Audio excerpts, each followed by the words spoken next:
Madame, Monsieur, bonjour et merci de prendre le rendez-vous sur Royal TV Bénin pour votre émission de décryptage sociopolitique.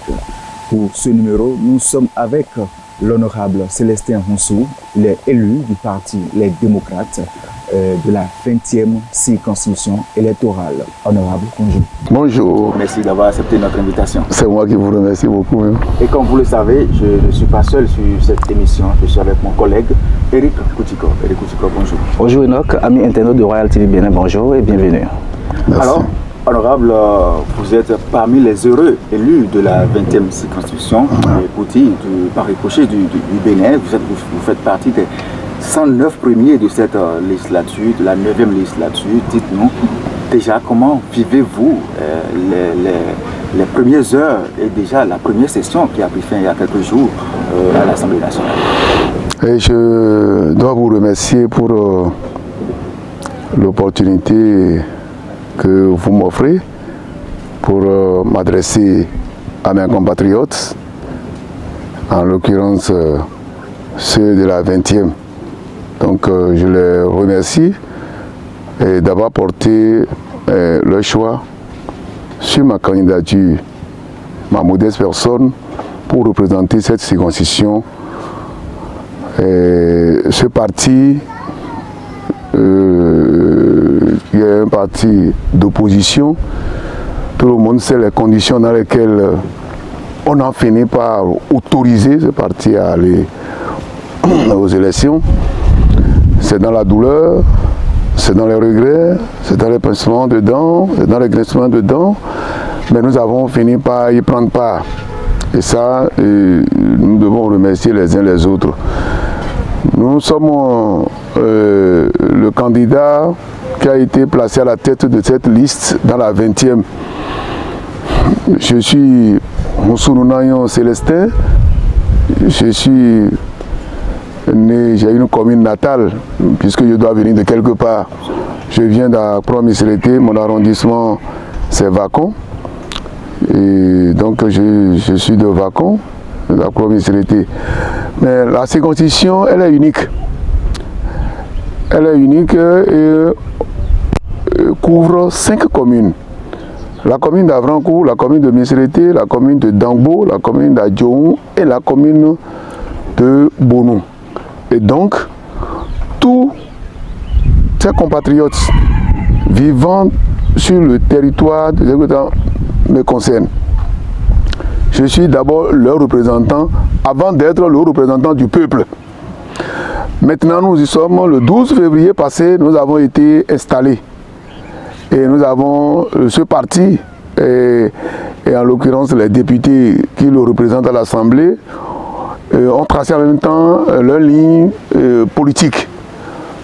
Nous avons, à travers notre déclaration, informé l'opinion nationale et internationale de ce que nous sommes une partie d'opposition. Radical. D'opposition. Un parti d'opposition. Au pouvoir. Ah oui, d'opposition au pouvoir de Patrice Talon. Voilà.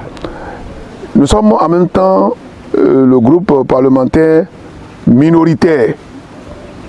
C'est extrêmement important.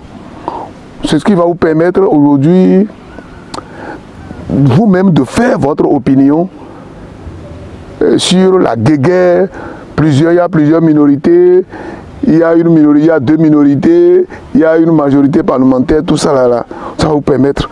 Mais le 12 février, nous avons fait cette déclaration, nous avons marqué notre territoire, nous avons marqué notre ligne de politique. Voilà ce que nous sommes. Bon, nous avons compris quand même que nous prenons la marque des lieux, mais au même moment, moi j'ai compris que ce n'était pas une aventure et ce n'était pas un lieu de tourisme. Nous sommes envoyés là-bas pour des missions précises. Nous sommes allés là-bas pas pour aller livrer une première guerre mondiale, ce n'est pas ça. Mais nous sommes allés là-bas pour informer et défendre ce peuple par rapport à ce qu'on lui présente tout le temps, à ce développement qui le met en marge. Ce développement qui qui en fait s'observe à travers les chiffres et les papiers. Et voilà, chaque jour que Dieu fait, les conditions de vie de notre population se dégradent. Et pourtant, on chante partout que le développement est là et que la Banque mondiale nous félicite. Nous nous sommes posé la question de savoir il s'agit de quel développement et pour quel peuple. Alors, vous semblez dire qu'on paye certaines choses en blanc, alors que de votre côté, de votre position, vous voyez qu'il y a des choses qui ne marchent pas. Nous nous sommes réalisés, nous nous sommes rendus compte que tout ce qu'on nous vend, il y a plus de vent dedans. Parce que quand vous parlez de développement, le développement intègre au moins 3 facteurs que je sache. Et lesquels? Il y a l'économie, il y a le social et il y a l'environnement. Mais aujourd'hui, on nous dit, et c'est maintenant qu'on déclare le quinquennat au cours hautement social. Ça veut dire qu'on reconnaît que ça n'a jamais été au rendez-vous, le social. Non, c'est peut-être social, mais maintenant on a augmenté. Hautement social. Hautement social, mais qu'est-ce qui a changé par rapport au premier quinquennat et au second? Bon, le peuple est là. Nous autres, ce n'est pas qu'on est en train de crier et qu'on est contre quelqu'un. Mais vous voulez avoir quelqu'un pour dire qu'il se développe. Vous voulez parler au nom de quelqu'un pour dire que je suis en train d'assurer des conditions de développement. Mais pour le futur et le présent. Mais avant que moi, mon enfant, ne réalise ce développement-là, ne bénéficie de ce plan, il faut que je sois là d'abord. On fait quoi de moi? Bref, c'est profond. La mission, c'est de rétablir notre démocratie qui est en déchéance. Vous avez constaté que dans un pays depuis 1990, vous avez constaté que la liberté d'expression, ça ne couvre plus la rue. Et une démocratie sans la liberté d'expression. Mais honorable, le gouvernement en place, le système en place n'a peut-être jamais refusé à quelqu'un de parler. La preuve, vous êtes là aujourd'hui, vous êtes en train de bien parler. Oui, nous sommes en train de conquérir cette liberté petit à petit.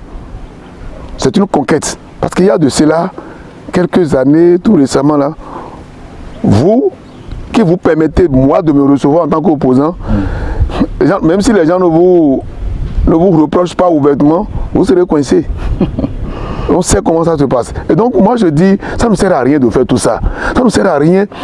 La liberté d'expression, c'est-à-dire, ça fait partie des droits naturels de l'homme. Nous naissons avec.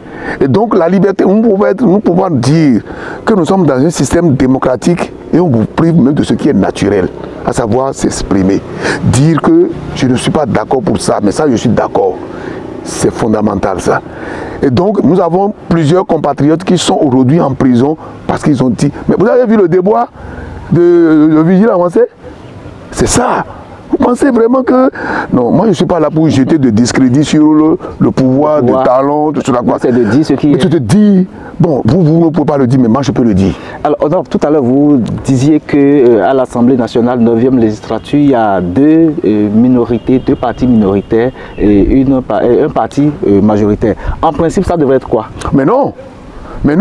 La déclaration du 12 février était claire.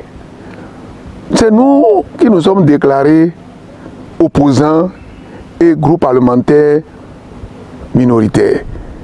Les deux autres partis, parce qu'il n'y a que 3 partis qui sont là, et 2 autres soutenant l'action du gouvernement, je veux parler de UPR et du Bloc républicain. Eh bien, le Bloc républicain faisant sa déclaration a bien dit, les déclarations sont là, a bien dit qu'ils sont de la majorité et ils constituent en fait un groupe parlementaire majoritaire. Et qu'est-ce qui s'est passé après? C'est les intérêts du moment et on définit le groupe parlementaire minoritaire majoritaire. Alors on définit ces deux concepts au gré de position des intérêts. Et donc, qu'est-ce qui s'est passé? La dernière goutte qui a fait déborder le vase dans ce comportement un peu de la gloutonnerie, je veux dire, de nos amis, c'est quoi? Dites-vous, hein?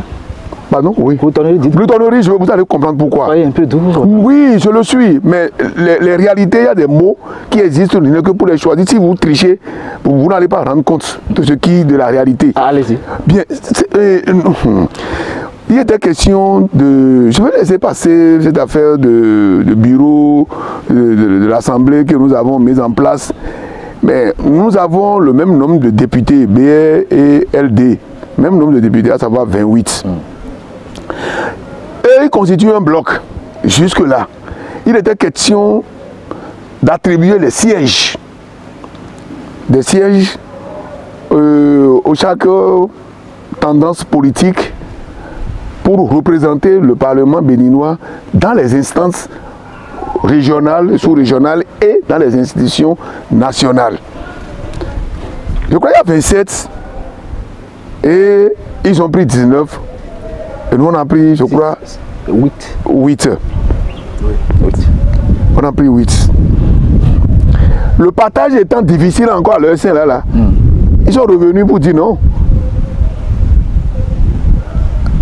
L'UPR, quand je prends le cas de la Haute Cour de justice, sur la base des tests et des décisions de la Cour constitutionnelle, s'il vous plaît, je suis membre de la commission des lois. Donc ça c'est ensemble. Sur la base de ces tests, de cette décision de 2009, et même ils ont dit c'est sur la base de cette décision, sur la base de cette jurisprudence là que nous allons procéder à la répartition. Nous sommes dit bon d'accord, si on voit ça, mais cette décision fait une démarcation, à savoir c'est la majorité parlementaire et la minorité parlementaire. Et c'est sur la base de ça que nous, on avait saisi la Cour constitutionnelle suite à l'injustice dont ils nous ont fait subir au moment où nous mettions en place les bureaux des commissions. Et la Cour constitutionnelle a rendu une décision. En votre faveur? Une décision tendancieuse. Mais quand ils ont fini de faire cette répartition-là, à partir de cette répartition, eux, bloc républicain, puis il y a 6 sièges. Bloc républicain UPR, ils ont eu 4. Et nous, on a eu 2. Ok, ça va, ils sont 81, on est 28, 2. Il se fait que pour partager les 4 ans entre eux là-bas, là, il y a eu problème. Logiquement, l'UPR allait repartir, mais il y a au moins 3. Bien. Vous avez décidé d'être ensemble. Hein? Ah oui? Donc, il y a des concessions que vous devez faire entre eux. On n'est pas ensemble pour rien. Vous me suivez là. Même dans la vie courante, lorsque vous décidez d'être ensemble, chacun laisse un peu de soi pour que le groupe puisse exister. Ils n'ont pas fait ça. Donc si vous tenez à avoir 3, les autres auront 1. Voilà que les gens, eux, ils ont le même nombre de députés que nous. Nous, on a eu 2. Ils ont dit, ah non, non. Eux aussi doivent avoir 2. Ils doivent avoir 2. Absolument. Mais ils ont décidé d'être ensemble. C'est pas moi qui leur ai demandé d'être ensemble. Non, c'est eux qui ont décidé. Ils ont décidé d'être ensemble. Il y a des conséquences qui vont avec. C'est pas si vous voyez. Vous devez être logique par rapport au choix que vous faites. C'est ça en fait. Donc moi, c'est pas nous qui leur avons demandé d'être ensemble. Ils ont décidé d'être ensemble pour soutenir l'action du gouvernement et d'être au groupe parlementaire majoritaire. Ça va avec. Maintenant, ils ont constaté, et les autres ne voulant pas concéder, pour qu'ils aient 2. C'est pourquoi je parlais de la gloutonnerie et ça ne respecte pas en fait les principes du groupe. Ils n'ont pas voulu. Ah, et on dit, ah, si c'est comme ça, il y a parmi des gens qui ont dit non, si on suit ça, c'est que eux, ils vont voir leur... ils sont un peu perdants. Ils sont perdants. Et ils veulent maintenant vous retirer encore. Et c'est pourquoi ils ont changé pour dire non, on va faire l'attribution des sièges sur la base maintenant de la configuration politique de l'Assemblée qui parle de groupes parlementaires, 3 groupes parlementaires. 3 groupes parlementaires et donc c'est UPR qui est majoritaire et c'est 2 groupes minoritaires. BR qui a le même nombre de députés que LD qui se réclame de minoritaire. Et donc, si c'est comme ça, on remet le jeu maintenant encore, tout ça là à 0. À 0. Et c'est ça qu'ils sont venus dire à la plénière, on nous renvoie maintenant à la commission. On renvoie à la commission pour revoir maintenant la répartition sur la base de ces remises en cause là, quoi. Mais la République n'a pas accepté ça. C'est ça qui a fait que les gens n'ont pas compris. C'est ça qui a fait que jusqu'à présent, LD n'a pas accédé à ce là, quoi. Nous, on ne veut pas dire, c'est un principe. Ça peut générer par endroit des mêmes résultats que par le passé. Mais par d'autres endroits, vous allez constater que ça nous fait de la misère. Mais si vous acceptez là où ça vous avantage et que vous revisez, vous n'êtes pas conséquent. Est-ce à dire que dans cette assemblée, vous semblez vous léser Bien entendu. Et c'est justement ça qui nous amène chaque fois à la Cour constitutionnelle. L'antécédente, disons la cour précédente, la précédente et celle qui est là aujourd'hui. Mais je vais vous dire quelque chose. Quand nous allons chaque fois vers la Cour constitutionnelle, ce n'est pas forcément pour avoir raison. Parce que nous on sait comment ça fonctionne. Mais nous nous préoccupons d'avoir une jurisprudence. Nous nous préoccupons d'avoir les décisions de la Cour. En politique, il n'y a pas une position définitive. Vous êtes opposant aujourd'hui, demain vous pouvez être mouvancier. Le peuple béninois sera témoin. Ah oui, donc nous le faisons, et la Cour n'a qu'à rendre cette décision autant que faire se peut. Nous prendrons acte de cette décision-là, et ça va rentrer dans l'archive des décisions de jurisprudence. On verra comment ça va se passer. Puisque demain est loin. Demain est loin et encore demain est proche. Alors, on a constaté que depuis l'installation de cette nouvelle 9e législature, toutes les lois qui ont été votées, nous avons constaté que le parti Les Démocrates a toujours voté contre. Est-ce que cela voudra dire qu'en son temps, lorsque vous aussi vous allez proposer une loi, est-ce que vous allez bénéficier de ces... Non, il n'y a pas encore eu de loi que les démocrates aient rejetée. Il n'y en a pas encore, il n'y en a pas. La seule loi qu'ils ont amenée la fois dernière, nous avons voté ça. La loi qui est, la loi qui est relative au transport des produits toxiques et dangereux. Nous avons voté ça à l'unanimité, ils ont été surpris. J'ai dit, mais non, nous on sait quand même où se trouve. Quand ça concerne le peuple, ça va dans l'intérêt du peuple. Nous on est là pour ça. Jusque-là, vous n'avez jamais voté? Non, il y a peut-être le rapport. Il y a quoi? Le rapport du président de l'Assemblée. Nous avons rejeté ce rapport. Pourquoi? Parce que tout simplement, le président de l'Assemblée que nous invitons chaque fois à rentrer dans la peau du président d'une institution nationale. Mais chaque fois... Au-delà de tout, il est issu d'un parti. Il est issu d'un parti politique. Mais ta capacité à transcender les intérêts personnels, égoïstes et partisans, c'est pour ça qu'il est là. Il a déjà l'expérience. Oui, mais il faut qu'il nous fasse valoir cette expérience. Parce que j'ai comme l'impression que il n'exploite pas assez ces expériences qu'il a pour diriger le Parlement béninois. Nous, on n'est pas de la mouvance présidentielle comme on le dit, sinon on n'est pas de la majorité présidentielle. Mais si nous ne sommes pas de la majorité présidentielle, nous sommes alors une autre voix qui s'élève. Mais c'est le peuple qui nous a élus. Cette frange de population là, pourquoi on ne peut pas la respecter? C'est ce que nous autres nous disons. Ce n'est pas que nous... Mais nous avons constaté que le président, chaque fois que un élément ou un député du parti, les démocrates, décide de prendre la parole, regardez la position du président. Regardez-le bien. Vous êtes en position d'opposant en même temps, c'est ça? Vous allez le voir tout le temps braqué. Vous posez quelle question? C'est le président. C'est le président, sa capacité de se mettre au-dessus de la mêlée, c'est ça qui fera de lui le président. Ça veut dire que si nous sommes présents à l'Assemblée, ce n'est pas pour qu'il entende toujours les mêmes éloges.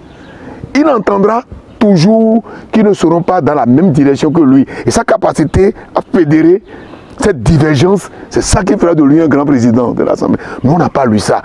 Et curieusement, voilà, nous avons vu ces comportements-là, nous avons vu qu'on veut nous traiter, on veut nous humilier. Nous avons cité ces preuves-là pour dire, bon, à quoi c'est?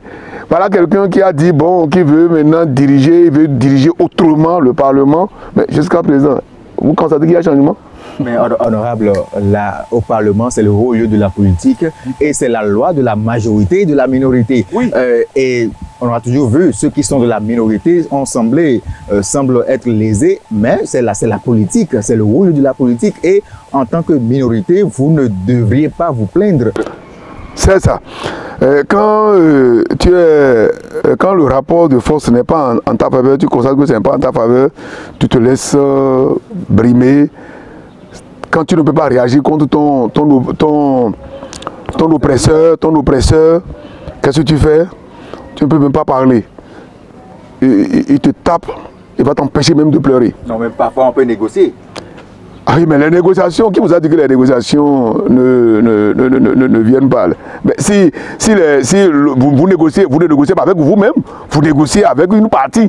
Mais si l'autre partie n'est pas disponible, vous faites comment? Vous n'avez plus de choix. Et donc, nous, ce n'est pas qu'on se plaint. Le groupe parlementaire, les démocrates, ne réclament pas ce qui ne lui appartient pas. Le groupe parlementaire, les démocrates, demande à la majorité de respecter le droit de la minorité qui lui revient. Ce n'est pas inventé. Ce n'est pas inventé. Ils n'ont pas de choix devant ça. Et c'est ça que nous sentons qu'ils ne veulent pas. Ils nous demandent de respecter la loi. Mais eux-mêmes, leur propre loi, qu'ils ne connaissent pas, c'est ça qu'ils veulent nous appliquer. Bon, écoutez, je crois quand même que nous sommes très lucides. Nous ne demandons pas de cadeaux.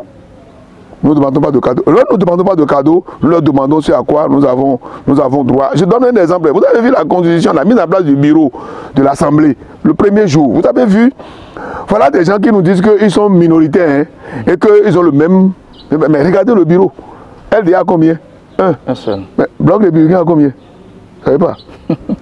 Au moins 2. Mais ils n'ont pas dit en ce moment-là qu'ils sont minoritaires et que les gens de LD doivent avoir le même nombre que nous avons saisi la cour. Ah bon? Très bien. Je suppose que c'était les démocrates qui étaient en cette position. Peut-être qu'ils allaient faire aussi de la même façon. Mais ils vont parler comme nous. Ah oui. Absolument. Vous devez vous attendre à ça. Oui, il faut parler comme nous, non? Nous parlons. Vous avez le droit de parler tout au long. Nous avons le droit de parler. Nous avons le droit de saisir la Constitution, disons l'institution arbitre. Quand elle a tranché, est-ce qu'on ne s'est pas arrangé? Nous sommes respectueux des lois de la République. Voilà. Nous allons, avant de finir avec les actualités de l'Assemblée nationale, je voudrais vous demander, honorable, hier, mercredi 12 juillet 2023, c'était la fin de la première session ordinaire de l'année 2023. Que peut-on retenir en tant que député de l'opposition? Bon, je crois quand même que merci pour nous, journalistes, pour la question. La session, je crois, s'est ouverte le 13 avril passé. Nous en avons fini hier. Nous avons clôturé cette session. Tout ce que moi je peux dire, c'est que d'abord, la cohabitation n'a pas été tout à fait celle qui pourrait être de mise. Je dois dire également que tout ce que nous avons, les points à l'ordre du jour prescrits, on n'a pas épuisé les points inscrits à l'ordre du jour. Alors si moi je sens maintenant, disons, je dois dire que pratiquement, il y a eu cela une semaine que je lis à travers certains actes que il est possible de connaître, d'avoir un parlement apaisé. Je dis bien, ces derniers jours, 2 ou 3, 4 jours, c'était les actes qui se rencontrent au Parlement, ça nous confirme qu'il est possible d'avoir un Parlement apaisé et pour aller vers l'essentiel pour le développement de notre pays. Mais tel que ça s'est passé ces derniers jours, si ça se passait de cette manière-là, je crois que les Béninois auraient assisté quand même à des actes plus intéressants et qui va peut-être susciter une cohésion et disons un sursaut patriotique de la part de nous tous. Ce n'est pas été le cas. Et donc, nous avons bouclé la session. Nous avons encore des dossiers en instance. Les sessions extraordinaires, le président a le pouvoir de les convoquer, selon notre règlement. Et donc, mais je dis encore que le Parlement, ça n'a pas été, disons, la cohabitation n'a pas été du tout apaisée. Honorable Rounsou, la mission que le peuple béninois vous a confiée, avez-vous la prétention de ça, de penser que cette mission est vous êtes en train de bien la dérouler au Parlement? Ah, bien entendu, le peuple n'est pas dupe. Le peuple n'est pas dupe. Le peuple sait aussi que le nombre que nous faisons, et nous sommes limités. Mais ce qui importe, c'est qu'il faut donner les signaux. Il faut donner les signaux de ce que quelque chose peut changer. Il faut donner les signaux au peuple que sa démocratie, on peut toujours la défendre. Que sa démocratie acquise chèrement au prix des sacrifices humains, que cette démocratie n'est pas encore perdue et que ça peut toujours être. Nous nous battons pour ça. Nous nous battons pour que, chers journalistes, que vous vous insurgez contre moi quand je ne dis pas, vous avez le droit. Ce droit, on doit tout faire pour sauvegarder ça. Et que la moindre opposition verbale, qu'on nous doite la prison comme désormais ton lieu d'habitation, qu'on refuse ça en fait. C'est de ça qu'il s'agit. En fait, on est contre personne. Nous nous battons pour sauvegarder notre démocratie. Et je crois que le peuple, c'est ça en fait. Qu'est-ce qu'on peut faire pour qu'aucun fils ne soit aujourd'hui emprisonné pour avoir dit ça, je ne suis pas d'accord. Est-ce qu'on peut passer autrement? Est-ce que nous battons pour ça? À moins de choses que Dieu ne connaisse que l'exil, nous allons nous battre toujours pour ça. Et aujourd'hui, sur le plan social, c'est ça en fait. On a débattu hier suite à une question orale posée par un honorable de la mouvance. D'après Sossou, sur les prestations au CNHU. Sur les prestations au CNHU. Ça, heureusement, ça a été une question orale, mais avec débat. Les gens ont parlé. Aussi bien de l'autre côté que de notre côté. Les gens ont reconnu les faiblesses, certes les efforts qui ont été faits par le DRACAM, mais ces efforts-là par rapport à ce qui est les besoins et aux exigences actuelles, c'est encore loin. Mais on fait trop de tapage et les réformes ne sont pas toujours des réformes fiables pour ceux à qui on les fait. Moi, je n'ai pas compris pourquoi on a supprimé, par exemple, ce fonds des indigents, de nos frères qui n'ont pas voulu de tomber malades, mais qui sont victimes de cette affection d'insuffisance rénale. On a supprimé ça. Les gens meurent comme des mouches, mon frère. Les gens meurent comme des mouches. Au CNHU, c'est-à-dire, si tu es atteint de cette affection-là, aujourd'hui, c'est-à-dire la faim, on te doite le cimetière. Il n'y a que ça. Pourquoi les autres gouvernements ont pu quand même allouer des ressources, des fonds pour accompagner? Qui peut soigner cette affection individuellement? Vous avez des prises en charge. Vous avez beau être riche, mais ça va finir. Puisque quand vous êtes malade, vous n'avez plus l'énergie pour augmenter votre économie. Ça va, et ça va, et ça va, et ça ira. Alors donc, nous avons débattu de toutes ces questions-là. Ces questions-là ont vu quand même tout un sursaut patriotique autour de ça là. C'est pourquoi je vous dis, on peut mieux faire. On a emprisonné les gens. Les gens sont morts au CNHU parce qu'il y a coupure d'électricité. Mais c'est vrai. Mais peut-être c'est la justice béninoise. Ceux-là qui sont en prison, quelle a été leur responsabilité? Le groupe électrogène a été changé.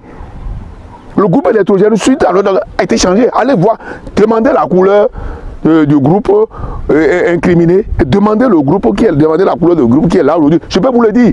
Mais ça veut dire que même ils ont reconnu que le groupe n'était pas en état. On a emprisonné des gens. Est-ce que tu es de bon cœur? Je n'en sais rien. C'est eux qui savent les preuves qu'ils ont eues pour comprendre que la responsabilité des morts que nous avons. Mais c'est pas parce qu'il y a eu changement de groupe qu'il ne faut pas taper du poing sur la table. Oui, mais si vous n'avez pas de bons outils, parce que les conditions de travail, on en a parlé. Les conditions de travail, c'est ça également. Mais on dit une mission, un homme et les moyens. Mais écoutez, les gens travaillent dans quelles conditions? C'est sûr qu'ils auraient parlé. Mais s'il n'y a pas que ça, vous avez demandé pourquoi les médecins, on n'en a pas assez, les médecins spécialistes désertent CNHU. Est-ce que vous avez compris? Il y en a, le dernier est parti maintenant, le néphrologue là. Il est parti il n'y a pas longtemps maintenant là. Il n'est pas revenu. Pourquoi? Mais ce qui se passe au CNHU est dramatique. Mais vous pensez que le gouvernement ne fait pas assez? Ah non, c'est pas ce que je dis. Mais le gouvernement est responsable, c'est à lui, le peuple béninois a confié en fait la souveraineté du pays pour gérer, définir la politique, sa politique de santé. Qu'est-ce qu'il y en est? Il y a un gardien de cimetière qui a perdu son garçon qui est titulaire de bac à 16 ans. Ça pas longtemps. Là. Attends, personne. Même si on dit, il y a un décret que le président, a pris par le gouvernement, le décret qui met à la charge du patient, je crois, la prise en charge de 20%, même si c'est 5%. Qui peut le faire? Il ne peut pas. Il ne peut pas. Cette maladie-là, elle est redoutable. Vraiment. Elle ne donne aucune chance. Parce que l'intéressé, celui qui est atteint de cette affection, il n'a plus la force pour faire le travail. Si tu es un salarié quelque part, l'employeur qui, en fait, il va te licencier. Tu joues à la marche en connaît. Et il y en a qui meurent. Si la mort ne vient pas de chercher. Je pense vraiment qu'il n'est pas normal de signer le certificat de la mort d'un compatriote qui n'a pas tort, qui n'a aucun tort d'être affecté par ce mal, et de signer ça. Le gouvernement pense vraiment qu'il ne sera plus visé et qu'il ne peut que mourir. Il y a des gens qui vivent avec le mal des années durant, mais ça dépend de la qualité de la prise en charge. Et il faut que moi, qui suis ici, là, il faut que mon cri de cœur, que tous les compatriotes, que l'État développe une solidarité en direction de tous les citoyens. Voilà ce que moi je dois voir. Nous allons aborder toujours dans le même sens. Il y a quelques jours, le chef de l'État, pour son deuxième mandat, a fermé 2 ans. Dites-nous, en tant qu'opposant, en tant que député, comment voyez-vous la gestion du chef de l'État dans ce stade? Ah mais, bon, vous-même, vous êtes dans le pays. Le premier quinquennat a été plus actif que le second, vous vivez ça avec moi. Évidemment... Ah, au moins, vous reconnaissez que le premier quinquennat a été plus actif, ça ne veut pas dire que c'est positif. Hein. Ça a été actif. Ça a été mouvementé. Mouvementé. Mais pas forcément de façon positive. Pas forcément positif. Pas forcément, ça veut dire que... Oui. Pas forcément positif. De bien qui a été fait. Oui, bon, mais... Quelle est la différence entre le premier quinquennat et les 2 ans du second? Vous avez vu quels sont les projets qui sont en cours? C'est des projets entrepris. Mais allez lire aujourd'hui ce qui est prévu, les projets de PAG 2, 21, 26. Allez lire et voyez aujourd'hui où est-ce qu'ils en sont. Parce que c'est à sortir en fait des timings. Il y a quoi? Aujourd'hui, je ne sais pas. Bon, le Nigeria, il y a eu alternance vivement souhaitée partout d'ailleurs. Il y en a eu à côté. Bon, on est en train d'activer maintenant la diplomatie. Ce que tout le temps nous avons toujours demandé. Que le géant d'à côté est une opportunité énorme pour le Bénin. Bon, nous sommes compris aujourd'hui parce qu'on est en train d'activer. Parfois même, on va jusqu'à indisposer le nouvel arrivé. Bon, de toute façon, mais vous comprenez aujourd'hui. C'est l'actif du chef de Ok, c'est tant mieux. Nous voulons que ça. Bon, donc aujourd'hui, on attend. Vous avez vu, pour peu que l'inflation augmente, parce que le produit pétrolier, c'est de ça qu'il s'agit aujourd'hui. Vous touchez à quoi aujourd'hui qui facilite la vie au Béninois sur la terre? La vie n'a jamais été facile. Ah non, la facilité à laquelle je fais allusion, c'est que les Béninois ne demandaient pas à tout gouvernement de les aider, de leur distribuer de l'argent. Mais le gouvernement a le devoir de mettre en place les conditions qui vont permettre aux citoyens d'exercer librement ces activités économiques. Je vais vous donner un exemple. Je viens ici. Mais pourquoi l'émission se déroule ici? Est-ce que c'était prévu ici? Non. Non, ce n'était pas prévu. Mais voilà qu'on a dit, le chef de l'État est allé en France et a promis qu'il va vendre l'électricité moins chère à l'image aux opérateurs économiques qui viendront au Bénin. Ici, depuis le matin, là, il y a une coupure là. Vous avez trouvé ça où? Non, les réformes sont en cours. Ah, ok, très bien. Mais les réformes qui vous mettent en marge, qui vous mettent en rade, mais on dit que c'est pour vous que ça se fait. Mais moi, je n'ai pas eu. Mais vous n'avez pas. Ça là, c'est pas pour l'État. c'est des initiatives privées. On ne peut pas dire que l'État va trouver de l'emploi à tout le monde. Mais lorsque vous désirez, mais l'État est obligé de créer les conditions qui vont permettre aux individus, aux citoyens d'entreprendre librement sans les tuer. Mais est-ce que le minimum est là maintenant? Vous n'avez pas l'énergie, vous allez faire quoi? Dites-nous aujourd'hui ce que vous voulez, vous pouvez faire. Et il y a la digitalisation. Nous sommes sur une télé en ligne.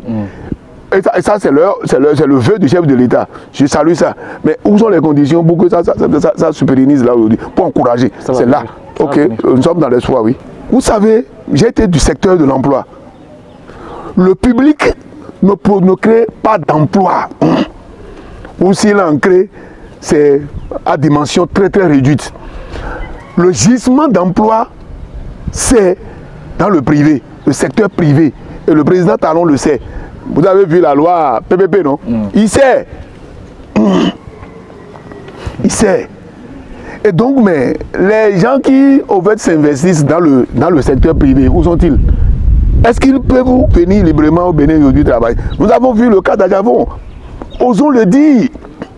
Ce n'est pas qu'on est contre un gouvernement, ce n'est pas qu'on est contre les personnes. Et ces derniers jours, ça, sur les réseaux sociaux, sur le dossier SB2E, où on a retrouvé on aurait retrouvé des centaines de millions. Des millions chez certaines personnes. Est-ce que vous avez idée de ce dossier? Donc j'ai appris dans les réseaux sociaux comme vous, et je n'ai pas eu accès directement au dossier, personnellement, mais j'ai appris.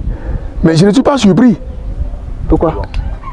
Mais écoutez, est-ce que le président Talon travaille avec d'autres Béninois, des Béninois nouveaux? C'est toujours les mêmes. Mais c'est toujours les mêmes, non. C'est les mêmes qu'il avait tout fait pour soustraire du régime de Yahi et les opposer à Yahi. Il travaille avec les mêmes. Selon vous, hein? Mais selon moi, bien sûr, je vous demande toi-même de porter la responsabilité de cette déclaration-là. Je ne dis pas qu'il va mettre la main, il a fait ce qu'il peut. Mais il ne faut pas que les gens prétendent qu'avec le président Talon, la corruption est terminée. Il reste, il va découvrir des choses. Il va découvrir la corruption. N'est-ce pas le syndrome de quand on tend vers la fin de son mandat, d'un régime? Ah oui, ça ce n'est pas exclu. C'est pourquoi je dis que le président Talon va découvrir des choses faramineuses. Donc vous avez connaissance? Non, pas forcément. Ça fonctionne comme ça. Ça devient presque scientifique. C'est des paramètres permanents. C'est-à-dire, on ne finit pas. Un seul individu, lui-même il a dit, un seul individu ne peut pas prétendre finir les problèmes, construire une nation. C'est que tu fais ce que tu peux et tu t'en vas. D'autres viennent, mais avec l'accompagnement, et on prend appui sur ce qui est positif que je vais faire là.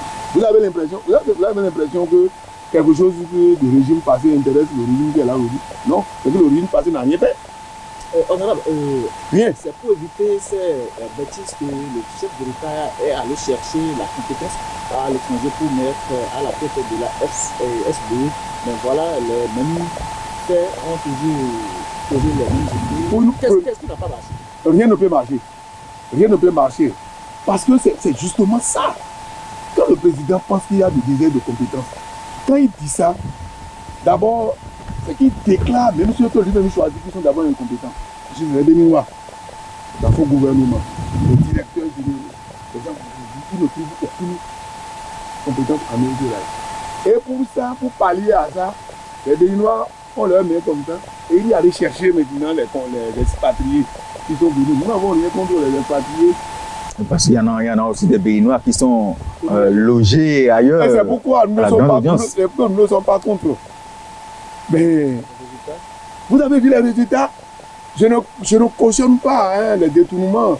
Mais vous avez vu quand ils détournent, maintenant quand les Béninois détournent, ils restent au Bénin, ils font des choses et puis parfois peut-être ça profite à d'autres jeunes. Quand vous parlez comme ça, est-ce à dire que vous êtes pour le détournement? Non, j'ai bien dit ça pour dire que je ne suis pas pour le détournement. Mais quand ils détournent, ça profite. Mais quand ils détournent, peut-être qu'il va construire cet hôtel-là et les gens viendront, il va y avoir un beau jeu. C'est un social déguisé. Oui, je ne dis pas que c'est des choses à encourager, pas du tout. Quand tu es fossoyeur des biens publics, tu vas répondre devant la loi. Mais le double danger de la chose, c'est que les expatriés partent avec le sou. Ils détournent ici Mais les sous ne restent pas ici, c'est pour aller construire encore leur nation avec. Alors que tout ce que vous avez déjà trouvé ici, ils s'effondrent ça. Maintenant, là, ils viennent, vous les faites venir, les sous qu'ils détournent, c'est ici. Ils font quoi avec ici au Bénin? Ceux qui amènent ça à l'extérieur, là-bas où ils ont quitté pour être là. Double punition pour le Bénin. Nous allons parler des démocrates. Comment vont les démocrates aujourd'hui, Eric Oudjidong? À merveille. À merveille. Les démocrates tiennent. Et ils tiendront. Les démocrates sont aguerris. Malgré tous les coups qu'on leur fait subir, partout où ils sont, les démocrates sont déterminés. Les démocrates sont gonflés à bloc pour faire le job et jusqu'à ce qu'il y ait alternance au sommet de l'État en 2026. Comment se préparent les démocrates pour 2026 justement? Bien sûr que oui. C'est ça que je vous dis. Les démocrates... Est-ce à dire que vous aurez un candidat ou, comme vous l'avez fait, comme une erreur peut-être, parachuter d'autres candidats? L'un ou l'autre cas, la loi n'a pas interdit. Ça veut dire que les démocrates auront, quand le parti, les démocrates aura son candidat en 2026. Nous sommes un parti de l'opposition. Si nous n'avons pas un candidat, nous allons soutenir le candidat de la mouvance. Ça peut être d'ici d'ailleurs. Oui, mais la loi n'a pas interdit tout ce que vous dites, cette possibilité-là. Le problème, c'est qu'on a constaté que c'était peut-être une erreur que les dirigeants de l'ancienne FCD avaient faite en 2016 pour amener un candidat. C'est peut-être ça qui a tout gâté. Un candidat, certes béninois, mais... Yovo, entre griffes. Oui. Est-ce que les démocrates, là, je parle du parti. Oui, bien sûr. Le parti, les démocrates, non. Voilà, est-ce que ce parti ne va pas commettre les mêmes erreurs pour éviter ce que les militants sociaux de FCD avaient vécu en 2016? Bon, je n'appelle pas ça erreur. Ça n'a pas été compris, tout simplement. C'est une limite d'analyse. On a cru que, parce qu'il a la peau claire, il est étranger, mais celui qu'on croit être béninois, il est plus étranger. Puisque le président Talon est allé en France, il a dit qu'il est en famille en France. Vous l'avez bien entendu. Bon, ainsi sous béninois, c'est un nom que vous connaissez. Non, nous n'allons pas revenir sur ces détails. Vous avez cité, etc., comme étant un mauvais exemple. Je dis, c'est les limites d'analyse. Maintenant, pour ce qui concerne le parti des démocrates, le parti des démocrates, autant il y a d'intelligents là-bas, autant il y en a ici. Et vous ne serez pas dessus au moment où il y aura un candidat. Ah oui, mais nous ne sommes pas là, nous sommes là aussi pour conquérir le pouvoir. Absolument. Ah bon, voilà. Voilà. Vous aurez des opposants. Ah oui, mais nous aurons vivement. Et il faut que les gens s'opposent à nous librement. C'est de ça qu'il s'agit, mon frère. Il faut que les gens s'opposent à nous librement. Le président Talon sait. Et si les opposants n'étaient pas libres, ils ne pouvaient pas venir prendre le pouvoir.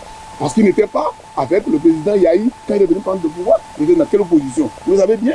Et donc c'est ça de liberté que nous voulons. Ce n'est même pas actuel ou après. C'est-à-dire nous voulons maintenir ça là comme étant un principe démocratique. N'importe qui peut venir. Soit il est contre moi ou il est avec moi. Mais il a droit d'avoir sa position. Actuellement, vous êtes bien député à l'Assemblée nationale. Êtes-vous sûr de rester intact comme ça jusqu'en 2026? Vous avez des informations contraires? Ah non, c'est une supposition que je suis en train de faire. Parce qu'à la poste des élections comme ça, il y a tous les petits terres. D'accord. Les démocrates sont ensemble. Les démocrates sont unis. Les démocrates sont gonflés à bloc. Et pour le moment, c'est limité. Honorable, à quand le prochain congrès? Bon, ben, nous avons le conseil national, je crois, le 22 prochain. Et ça va décider de la date du congrès. Pas vraiment. On va décider de la date du congrès. Nous faisons les choses selon, disons, les tests de notre vie ensemble au sein de cette formation. Nous voulons suivre les choses comme cela se doit pour qu'on ne laisse pas libre pour des critiques inutiles. Mais honorable, nous sommes pratiquement à la fin de cette émission. Le temps passe très rapidement. Un mot pour conclure cette émission, un mot pour vos militants de la 20e circonscription. Merci beaucoup. Et je dois remercier les initiateurs de cette rencontre, cette opportunité. Je remercie cette télévision qui en fait fait des efforts, franchement, bien à vous. Et pour mes compatriotes, Béninois et en particulier mes compatriotes de la 20e, je fais l'effort de les représenter dignement. J'ai besoin de leur accompagnement. J'ai besoin qu'ils me soutiennent pour que à la prochaine échéance, je ne sois pas seul. C'est difficile d'être un enfant unique. Je veux qu'ils m'accompagnent pour que nous ayons, pourquoi pas, 2, 3, 4 députés et LD dans la 20e. Pour que nous ayons assez d'énergie pour faire face aux besoins de nos compatriotes. Les jeunes qui sont là, sans emploi, vraiment, nous avons pris sur la planche pour ce pays. Je vous remercie les uns les autres pour l'opportunité que vous m'avez donnée. Et on vous dit à cette heure, télévision merveilleuse. Merci à vous, honorable Célestin Ronceau. C'est un plaisir de vous avoir sur ce plateau. Nous avons ensemble partagé l'actualité sociopolitique de notre cher beau pays, le Bénin.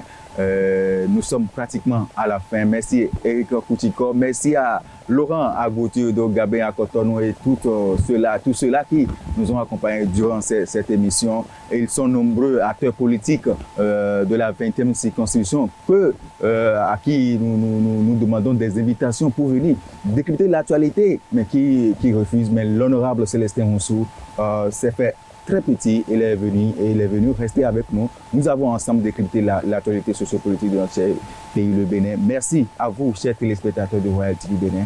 Rendez-vous très prochainement. Bye bye.